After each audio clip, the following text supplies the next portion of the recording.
De brandwacht docht onderzoek naar de oorzaak van explosies bij de grote brand in een bedrijfssammelgebouw met Heerenveen.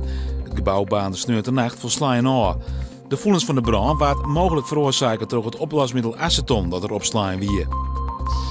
Net verkeerpje maar ruilje. Het zou wel eens de oplossing voor de vastzittende huizenmerk wezen kennen.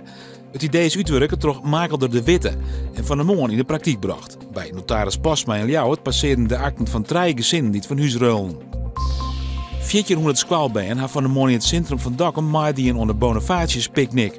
Alle keer in het raam van Bonifatius de musical, die op 1 juni in première gaat. Op de picknick is ook het Wetterwagens presenteren, een van de lieden uit de musical.